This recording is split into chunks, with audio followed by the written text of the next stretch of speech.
Meron na naman tayong natanggap na parcel mga tol. Galing pa ito ng South Korea sa Mandaluyong City. Gibalibag ra ka ng plastic ko. Akala ko mga tol if is to. If is nga yan oh. Portable stove. At tingnan na natin mga tol, i-open na natin at nang makita. Uy hala, nakabagbag ito, asa ka ni paingon, gahi hulbuton eh. At ito na nga mga tol, bubulikatin natin. Sige nga, patingin. Uy hala, ka-cute, kagamay, mura mag-imuha bay. Masaligan, baka nibuti na. Paminaw na ko, mura magdi madungog. Ito pala yung form niya mga tol, may 4 na gaway-gaway at sa ilalim naman meron ding 4 na nga gabitay-bitay. Aayusin ko lang muna to saglit mga tol para matarong. Oh, ayan, ito na mga tol, i-try na natin para atong masuyawayan. Ayun na, masuwayan. Oh, wait lang ha, tambay lang muna. Kuha muna ako ng battery. Ako bala.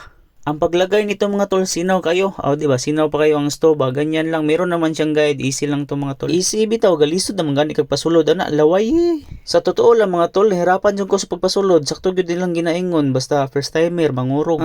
Dihara. Aha, success. Ganyan lang kadali madugay mga tol. Yang orange, yan yung tinatawag niya adjuster. At ito naman, ito yung tinatawag na toter. Ay, yung lighter, yung pitik-pitik ba? Hindi pa siya sumiga kasi wala pang laman yung bala. Magpa-refill muna tayo doon sa ubos para masudlan po ba? Pasudli. Ready naman ka mga mahal. Lahi na pag yun ako na aning kanahan.